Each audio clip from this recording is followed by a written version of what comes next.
Hi Y10, welcome to the lesson on war photographer from the Power and Conflict Poetry Selection. The aims of today's session are to understand the meaning in the poem War Photographer by Caroline Duffy, to analyse some of the uses of language in the poem and their meaning, and to write a paragraph about how Duffy explores power in the poem. So a little bit of contextual knowledge. We always need a little bit of background knowledge. So the poet, Duffy, she was inspired to write this poem because she was very friendly with two war photographers. She was really interested or intrigued by the challenge of this job, of going out to war zones, horrific situations and recording it with their camera. And the idea of not being able to directly help those subjects that they were filming or recording or taking photographs of. Because of her role as a poet, she shared an affinity with these photojournalists. She felt like she had something in common with them because her poetry shows something about the human condition in the way that these photographs do. But she just uses words and language rather than images. So all the way through the poem, she wants us to think about what our response is. When we look at these photographs of war, how do we respond to them? And are we quite desensitized? You know, on Fortnite, we've got shooting in films, that there's terrible atrocities that happen and we see them and we become desensitized. What we need to think also is that by looking at these war issues from the perspective of the photographer, she starts to sort of explore the difficulties of this occupation. And by the end of the poem, it's clear that she is thinking about this person, this war photographer, who's got experience of two vastly different worlds: the war-torn country that he or she is visiting versus the very cosy, idyllic life of England. So pause the video and have a go answering these questions based on what I've just talked you through in relation to the context. So before we start the poem, I need to talk you through ancient times. So here we have a lady taking a photograph with a camera, but back in my day, it wasn't digital. Okay, we had these things called camera films. Whoa, look at that. And the film went into the camera and you had to take this little spool of film to the chemist, so Boots or your local chemist. You had to wait a week for your photographs to come back. It was very exciting. Or you could develop the photographs yourselves. How that happened was you would use something called a dark room. Now, it wasn't completely dark. It's got a very, very dim, soft red light. And it's in order not to overexpose this photograph that's in this chemical solution. Okay. And it would start off as a blank sheet of photography paper. And as the solution went over the paper, the image would start to appear. And then you'd have to take them out, dry them, hang them up like this, and then voila, you'd have your photographs. Okay, so the poem talks about this photographer being in his dark room. So it's important that you understand that back in ancient times, this is how sometimes photographs were developed, and actually artists still actually use this method. So some keywords, I'll let you read these to yourselves. You can pause the video. Dark room, spools, mass, and a Sunday supplement. So let's take a look at these images. Okay, which pause again when I finish talking and just have a look through these questions. Look closely at the images, look closely at the photographs. As you can see in one, the photographer is actually being photographed himself, but with these two, the photographer is behind the camera. So pause this and have a look at your questions. This photograph here is probably one of the most famous war photographs. It was taken of a 9-year-old Vietnamese girl during the Vietnam War by a photographer called Nick Ut. And it shows her naked running on a road after being severely burned by a napalm attack. And the question that you can think to yourself is, well, what was the photographer thinking? Why didn't he help these children? And that's something to think for yourselves. Could he? Can he? Why take the photograph in the first place of this young, naked 9-year-old child? So, let's take a look at the poem.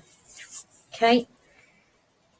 You've got a copy of the poem attached to the email that's been sent out to you. So if you want that to have a read through the whole poem first, then please do so. So, in his dark room, he is finally alone, with spools of suffering set out in ordered rows. The only light is red and softly glows, as though this were a church and he, a priest, preparing to atone a mass. Belfast, Beirut, Phnom Penh, all flesh is grass.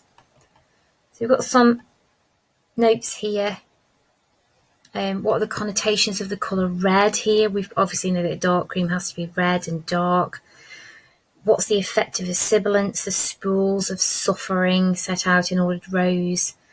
We've got this ordered rows which might be reminiscent of the rows of graves of bodies. And we've got the simile where he's compared to a priest who is about to deliver a mass. So we've got the religious aspect here.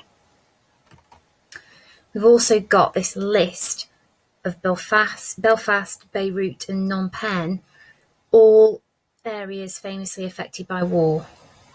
Finally, this last part of the stanza got a metaphor, all flesh is grass, which is a biblical reference. And it's referring to the fact that we all go back into the earth after we die. Okay, he has a job to do. Solutions slop in trays beneath his hands, which do not tremble then, though seem to now. Rural England. Home again. To ordinary pain, which simple weather can dispel. To fields which don't explode beneath the feet of running children in nightmare heat. So we've got this ambiguity here of the word solutions. It's talking about the chemical solutions in the trays in the dark room, but also this solutions to war. Is he providing solutions by making people aware of the problems in the world?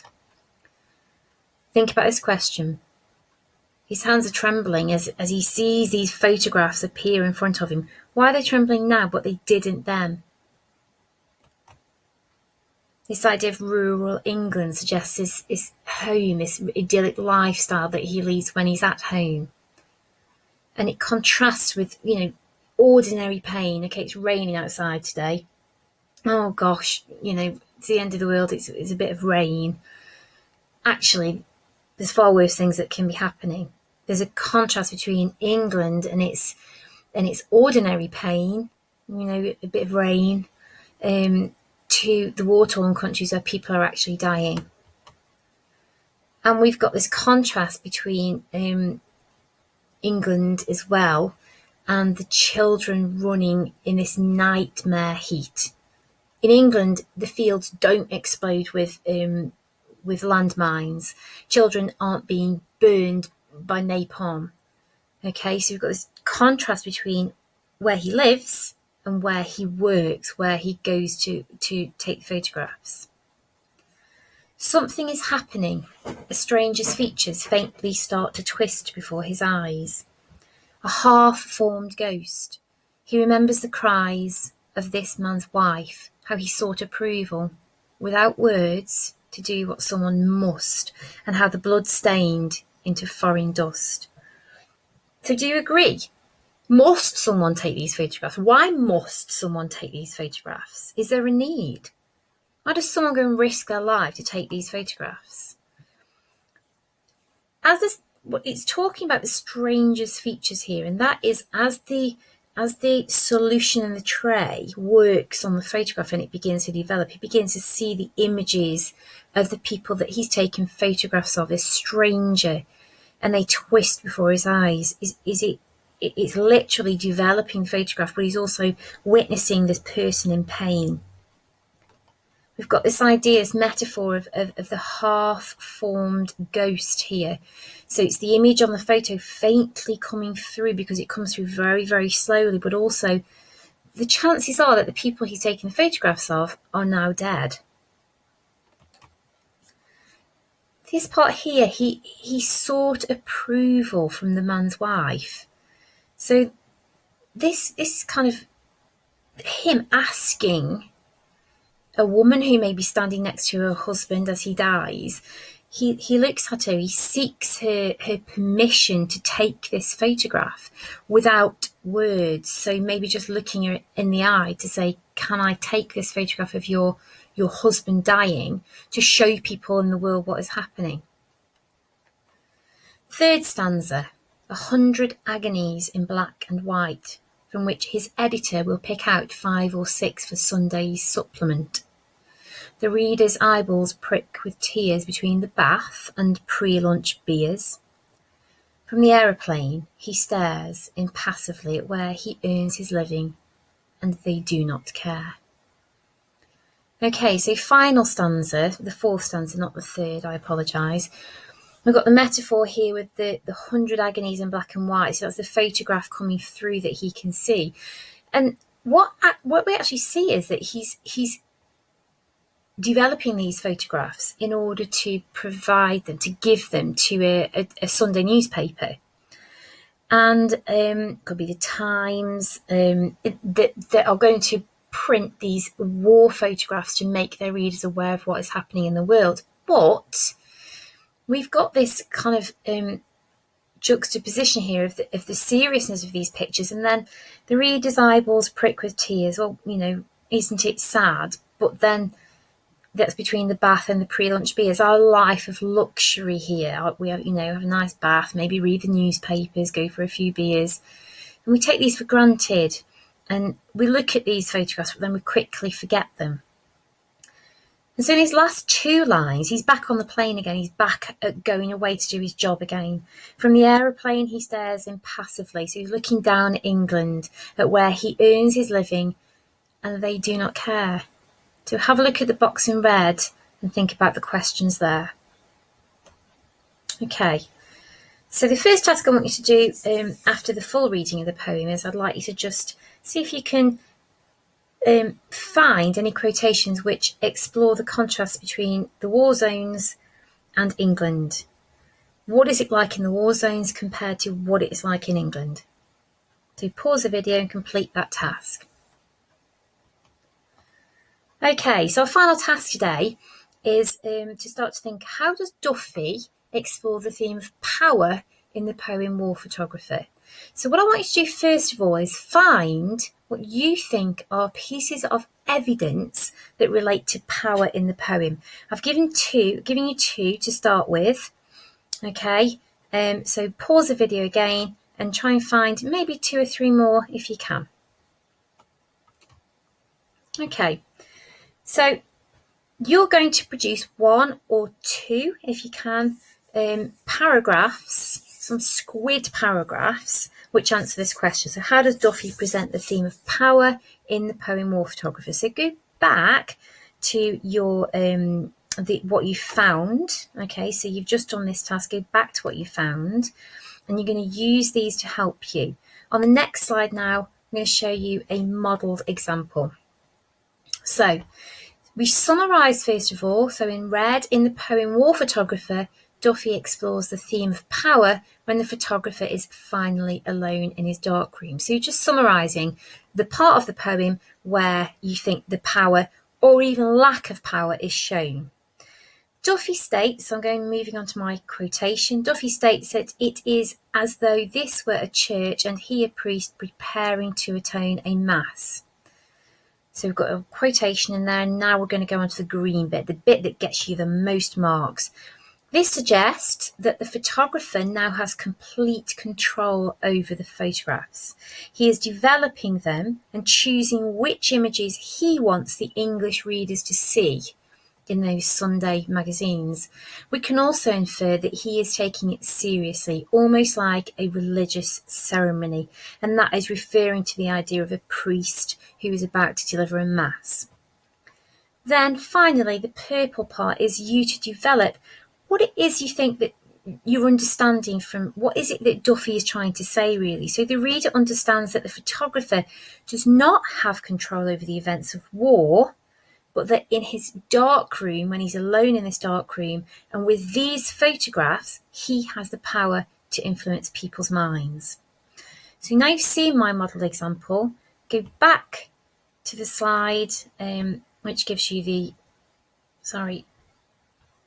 go back to the structure slides, the sentence starter slides, and have a go. And we'd like you to do at least one of the paragraphs, preferably 2. Okay, and that's the end of your lesson. Get in contact with any of your teachers if you need any support. And thank you.